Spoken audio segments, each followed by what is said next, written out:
that what it would do tonight, but okay, fine. Okay, welcome back to Naruto Shippuden Anime Review Part 5. This I'm discussing the fourth story arc in the Naruto Shippuden anime, which is the Akatsuki Suppression mission.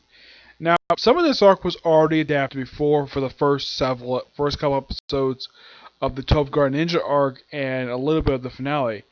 This arc starts off where the end of the previous arc left off, where you have the host, the two-tailed cat, fighting off against Hidan and Kaku. A fight which not entirely depicted on screen. It's like you see her basically battling them, and then some explosion goes off trying to bury him. Doesn't work. And the next time you see him, like they cut back this, and the battle's already over, where she has lost and Hidan completed his ritual. And then Zetsu shows up to collect her. And then we see them preparing to.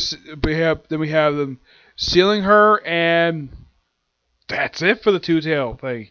Yeah, though in the case of Hidan and Kaku, they have somehow found their way to the Land of Fire. Yes, as far as I can tell, they are the third and fourth person from.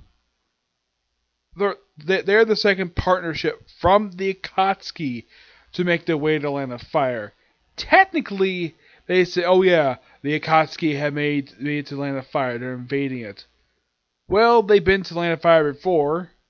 Yeah, that was thanks to Itachi and Kishimoto. Kinemaro. Yeah, why in the world they forgot bringing up them? I have no idea. So, what do these guys do? Well, they go after they battle the Jirajiki. Well, the host of Two-Tail Cat, you. They go to the Fire Temple, and outside-wise, it looks like they changed the color scheme of the place, making it look completely different the way it did when it was last seen in the previous arc of the series. Chidori, who I mentioned in the previous review, is a canon character, despite the fact that the arc with feature is mostly anime original. But yeah, he's a canon character. Because in the manga, he just appears in this arc.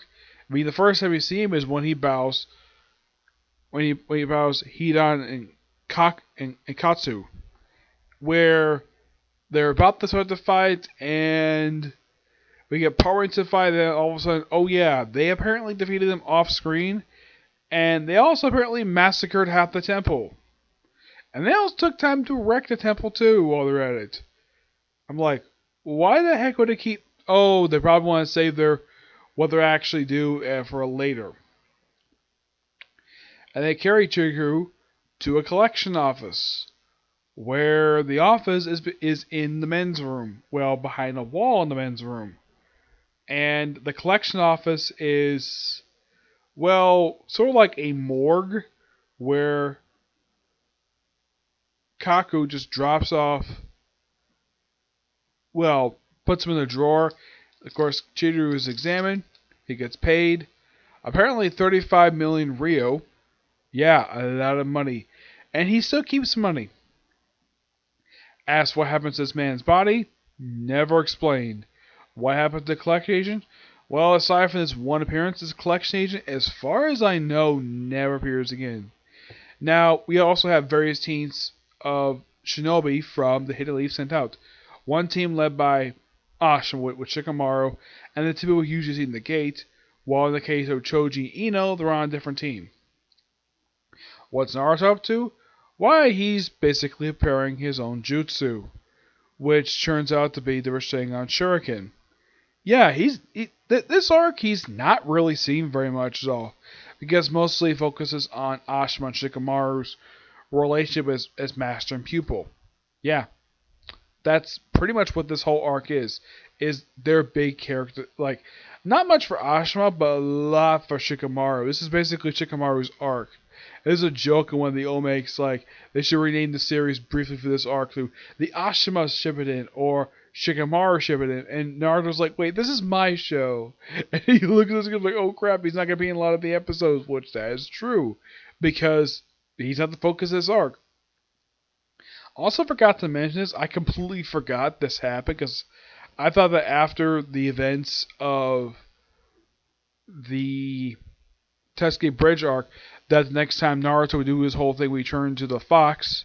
What would they accept? I knew he did it in the 12 Guard Ninja arc. I kind of forgot he was kind of doing it here, but it was part of the shift training thing. It happened a couple times. Look if it happened, but the original Naruto happened with one of the Shadow clones. Yeah, eventually, after a while, he eventually finally gets it.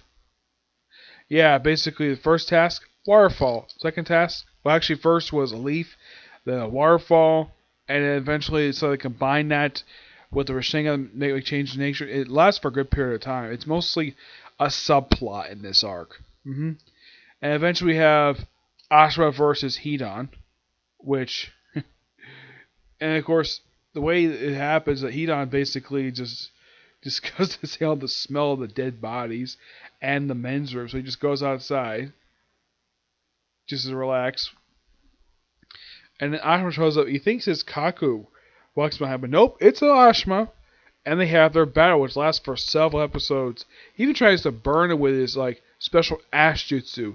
Now I remember this happening, but I completely forgot to mention this in my original review when I discussed it this season. This is technically the fourth season of the show. So he just blows a bunch of ash and he just closes his teeth like this, and that somehow ignites ash into a big fireball. And you probably would think this would be enough to kill the man, or at least name him. And then almost an Ashma's burned by it. Now you're probably thinking, how the heck is that possible? Well, that's because Hidan has a very disgusting, let's just say, habit. He's part of a strange ritual. We kind of see this briefly when you see him battling the host of Two-Tail Cat, Yu, where his skin turns black. It has these white marks on it. He does this in this entire arc. He does it 3 times. This is the second time he does it. And he basically, the whole point of this ritual is basically he has this blood of people he wants to kill going through his body. And so he proceeds to stab himself in order to kill his opponent. Of course, before that, he also cuts himself, makes the sign of the cult of Jashin. The thing with this cult is it's not all that explained in the series. As a matter of fact, how Hidan got the way he is, this is something that not even Kishimoto's never explained this at all. Apparently Hidan is sort of immortal in a way. He cannot die, despite the fact this man has been stabbed and he's even had his head chopped off. Does he have a healing factor? Nope. No, he doesn't. He's still alive. How in the world this man is still alive? It's rumored, there's a theory rolling around of how he's like this, is that he was some experiment that somehow went awry. That's the reason why he's like this. Also, before he wore his Akatsuki jacket, he wore a regular leather jacket. Why the heck he never kept the damn thing is never actually explained in the series. Though he did manage to keep the pants. Yeah, good pants. Also, he's probably by far the only person who doesn't technically take off his coat in the series, because part of his coat is burned during the battle with Ashima. And eventually, toward the end of the battle, he actually kills Ashima when he takes his scythe that he carries around with him and stabs himself with it while in this black and white form, which this apparently kills Ashima. But luckily enough, they call reinforcements, his group, and the reinforcements is Choji Ino's group, where they show up. And they do distract him, but they couldn't defeat him just yet because they have to retreat because they're ordered by Pain, yes, Pain, the recognized leader of the Akatsuki, to form a communique with them while they're hiding in the tree while it's raining out. And they say, oh yeah, this is 3 days. Now, this is the second time in the series they've shown doing this. As far as I can tell, they have done this a couple more times in the series, where they've actually shown various tail beasts. I would say at least 1 or 2 more times where tail beasts simply have been taken. Now, the next tail beast they'll show, the 3-tailed turtle, he, of course, his host has been dead for some time. His previous host was the 3rd Madoka Sakage. Yeah, they explain this a bit later, but that creature shows up in the next arc of the series. Yeah, and how in the world do these two get defeated? Well, so basically, Ashima got Core and I pregnant. So she apparently now when Shikamaru dies, well not Shikamaru, when Ashima dies, he tells Shikamaru that he wants that Ashima wants Shikamaru to be his child student. Turned out to be a girl, by the way. Yep. So of course they tell Tsunade about what happened. Tsunade wants to tell Kurenai herself, but Shikamaru's like, I'll do it. And he also because he has a message for her from Ashima. His last words. And then we see apparently it looks like though we don't see him fully, but we see that she is told about what happened to Ashima, and she basically starts grieving over what happened with him. hmm So basically, Shikamaru actually misses Ashima's funeral. Yeah, as for why he missed his funeral, because he basically feels guilt what happened to him, so he misses his funeral. But Ino chose to go to his funeral. I think Naruto does because he's informed about his death. It's not really stated if Team 8 or Team Guy go to his funeral. Just Ino, Choji, and Naruto go to the funeral. I think Sakura probably did. Sai didn't know him very well. As far as I can tell, I think he shared screen time once with Sai. Well, he met him a couple times, basically at the start of the previous arc, but that was it. hmm Yep.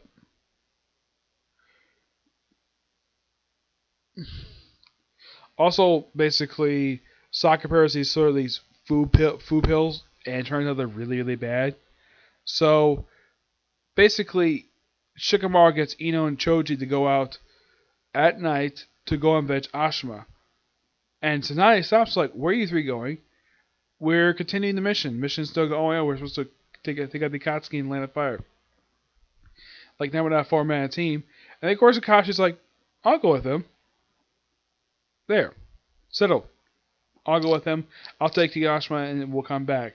Yeah, 24 hours, I'll send backup. And the backup just happens to be Team 7. Yep. So Shikamaru goes and battles. Basically, their plan is simply this: is that he has this little vial that he wants Kashi to take his blood sample from Kaku, which he does during when he battles him. And I actually have my mouse pad that I use.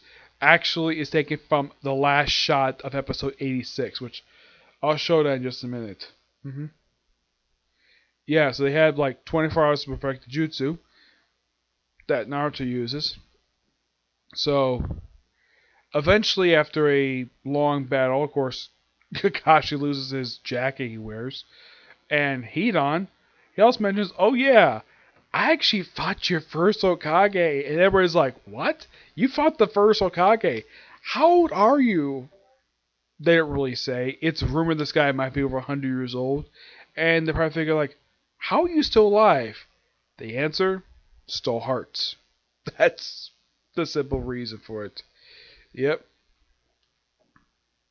And of course, they reveal this after, well, Kakashi takes out one of his hearts. Then eventually, Shikamaru tries to use Hidan to take out Kaku, and then eventually they separate them. While Shikamaru takes him off to a forest area, which is basically that's basically on the lands of his family, while everybody else takes on Kaku. But then all of a sudden we have the episode end with Kaku when he's in his sort of this evolved state where this happens. Yeah, the last shot of the episode is simply Naruto and Yamato show up and stop his jutsu, and yeah, that's kind of interesting that the fact this is taken from the last shot of episode 86. I kind of forgot. I knew what happened in this arc from my mouse pad. I got this a couple years ago. Yeah, I've had this mouse pad for 2 years now. So yeah, this mouse pad is taken from that particular shot. So eventually, Kaku was defeated by Naruto himself thanks to his Rasengan Shuriken. And as for Shikamaru and Hidan, well, first he proceeds to, while using the Shadow Paralysis Jutsu to basically drag him out this place. He then proceeds to throw a bunch of kunai with explosive tags on them, and eventually digs up a hole, which is for Of course, he ties him up,